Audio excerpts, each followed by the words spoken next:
On the morning of June 3, 2026, Iran launched 30 ballistic missiles and drones at US military headquarters in the Gulf. Every single one missed, so Iran hit a civilian airport instead. 1 killed, 63 wounded. Killed 1 person and wounded 63 others as conflict. And then, the part that tells you everything, the IRGC denied doing it. But here is the question nobody is actually answering. Why couldn't Iran hit a military base? Iran spent 3 decades building the doctrine that kept it relevant. Drone swarms, proxy networks, the Strait of Hormuz as a chokehold on the world's oil supply.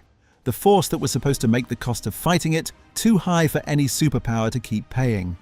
On June 2nd, that doctrine ran into something, and what it ran into changed the military calculation for this entire conflict. The conflict had been burning since late February 2026, when the United States and Israel launched the opening strikes of what became known as Operation Epic Fury. A ceasefire nominally took hold on April 8th, but ceasefire was a generous word for what followed. The Strait of Hormuz was effectively closed. Iran had shut down the shipping lane through which roughly a fifth of the world's oil normally moves.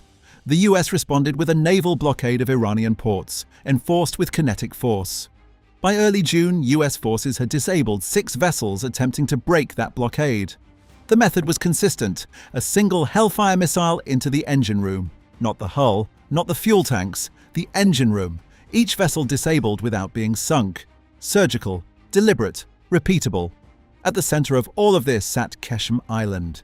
It sits directly at the mouth of the Strait of Hormuz, threaded with underground tunnel networks that connect different sides of the landmass, lined with dozens of radio towers and housing the drone ground control infrastructure that allows Tehran to coordinate operations across the strait.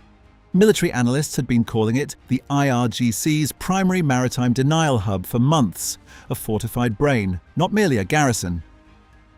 The tunnels make surface strikes insufficient. To genuinely degrade what Qeshm does, you have to go after the communications and control layer specifically. Without that layer, Iran's drone swarms don't fly missions, they fly blind patterns. But here is what made June 2nd different from every prior exchange in this conflict. The US had assembled, quietly across the preceding months, a missile defense architecture in the Gulf, unlike anything previously deployed in the region at this density. SM-3 interceptors on naval vessels capable of engaging ballistic missiles in the boost phase before those missiles have even begun their descent arc. Patriot PAC-3 batteries at undisclosed ground positions across the Gulf states for mid-course and terminal coverage. VADE interceptors providing an overlapping terminal layer defense. And at close range, the Phalanx close-in weapon system, a radar-directed Gatling cannon built to handle whatever got through everything above it, including drone swarms that penetrated the outer layers. Not a wall. Nested kill zones, each calibrated for a different phase of the incoming threat, with no single point of failure between them. Iran knew this architecture existed. The question driving June 2nd was whether they had found something it couldn't stop. The sequence that produced the airport strike started on the water. The MT Lexi, a Botswana-flagged oil tanker, was heading toward Iranian ports in violation of the US blockade. The crew had ignored repeated warnings for 24 hours. So a US aircraft fired a Hellfire into the engine room, disabled without destroyed. The 6th such interdiction since April 13th. That same night, US strike packages hit Qeshm Island. Targets: Iranian military drone ground control stations and communications towers on the island's southern sector. The F-15E Strike Eagle carries a weapons systems officer in the rear seat, a second set of eyes dedicated entirely to targeting. The sniper targeting pod it carries can identify specific infrastructure from altitude with enough resolution to read a vehicle license plate. The GBU-54 laser JDAM can strike pre-planned coordinates or follow a laser designator to a moving target in real time. A strike package over Qeshm that night could split the island into sectors, work methodically through the target list, and bring down hardened facilities with controlled precision. But the operational logic went deeper than destroying buildings. Ziva Qeshm's drone ground control network, and you don't just damage infrastructure. You cut the data link between IRGC command and its drone forces operating over the strait. A drone without ground control doesn't pursue a mission, it flies a blind pattern. The US wasn't just hitting an island, it was removing the eyes from an entire weapons system. Iran couldn't leave this unanswered. The reasons were as much political as military. Negotiations were still technically ongoing, a 14-point framework reportedly under discussion, including a potential 12 to 15-year pause on Iranian uranium enrichment in exchange for gradual blockade relaxation. Iran's own foreign minister, Abbas Araghchi, had said publicly that this conflict was not Iran's war. But the IRGC's military advisor was posting on social media about deluges of missiles and drones. The domestic audience was watching, the Gulf states were watching, the American negotiating team was watching. Therefore, the IRGC loaded its launch sites and aimed at two simultaneous targets: the US Navy's 5th Fleet headquarters in Bahrain, the nerve center of US naval operations across the entire Gulf, and the Ali Al Salem Air Base in Kuwait, a forward staging platform for US air operations in the region.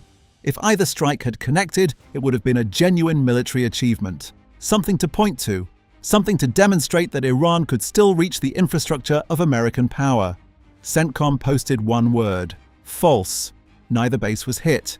Kuwait's defense ministry tracked the full engagement in real time. 30 separate ballistic missiles and drones launched by Iran that night. 2 ballistic missiles aimed at Kuwait fell short and broke apart in flight. 3 missiles targeting Bahrain were intercepted by US and Bahraini air defense systems working in conjunction. The layered architecture, SM-3 at boost phase, Patriot at mid-course and terminal, absorbed the salvo. Not one confirmed military target struck. So the IRGC shifted. The passenger terminal at Kuwait International Airport was struck by drones. Surveillance footage from Kuwait's Civil Aviation Authority captured the moment of impact. 1 killed, an Indian national, confirmed by India's Foreign Ministry. 63 injured. Airport workers, passengers, travellers on ordinary flights. The airport had only just reopened to international airlines after earlier damage in the conflict. It was forced to close again within hours. But here is the move that defines this entire exchange. The IRGC denied hitting the terminal. Spokesman Hossein Mohebi said investigations showed the IRGC's aerospace force had not targeted the passenger building. The damage, he claimed, was caused by a malfunctioning US-made Patriot interceptor that fell on the terminal after failing to stop an incoming Iranian missile. The organization that had just killed a civilian and wounded 63 others attributed the result to American hardware. CENTCOM's response was direct. Iran struck the civilian airport with drones in a deliberate, calculated, and unjustified attack. Now step back from the individual events and look at the 24-hour tactical ledger. US operations. A single missile disables a tanker's engine room without sinking it. Strike packages systematically degrade Qeshm's command and control infrastructure. Every action calibrated, every outcome controlled. IRGC operations. 30 projectiles aimed at 2 high-value military targets.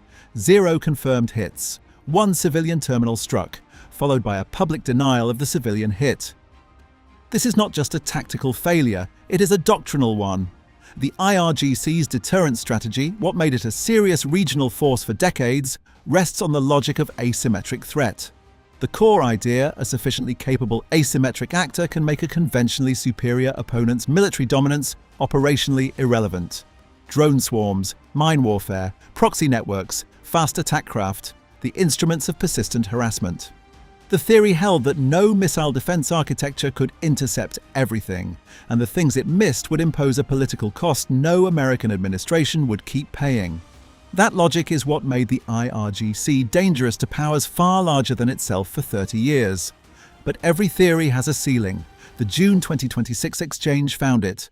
The swarms were being intercepted, the ballistic missiles were being engaged at boost phase before they completed their arcs. The Qeshm nerve center was being stripped layer by layer. When the IRGC ran out of viable military targets, it pivoted to civilian infrastructure. Airports, shipping disruptions, economic pressure through insurance markets, and airline rerouting. That pivot didn't reveal a new strategy. It confirmed the original one had stopped working. A professor of history at Kuwait University, speaking live from Kuwait City hours after the attack, described a country that had absorbed 30 missiles and drones overnight, and by morning had resumed flights from alternate terminals. High school students sat their final exams. The airport reopened the same day. That is what the IRGC's deterrence doctrine looks like when it meets a fully activated layered defense architecture. Not strategic collapse, inconvenience. The UAE's presidential advisor called for a firm, unified Gulf stance. One GCC, one response. Kuwait expelled 2 Iranian diplomats and gave them 24 hours to leave. The Gulf states Iran had spent decades managing bilaterally, keeping each one separate, keeping each one privately negotiable, were visibly consolidating against a single common threat. Iran's doctrine depended on that separation. June 2nd accelerated its collapse.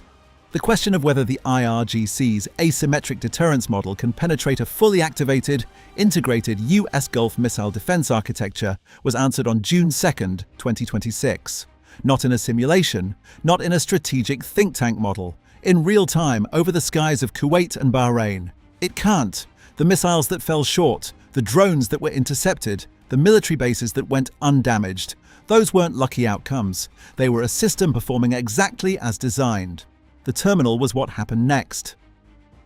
Out of options against its actual targets, the IRGC took the only shot it had left, and then told the world it hadn't taken it. That denial isn't just a propaganda problem, it's a strategic trap.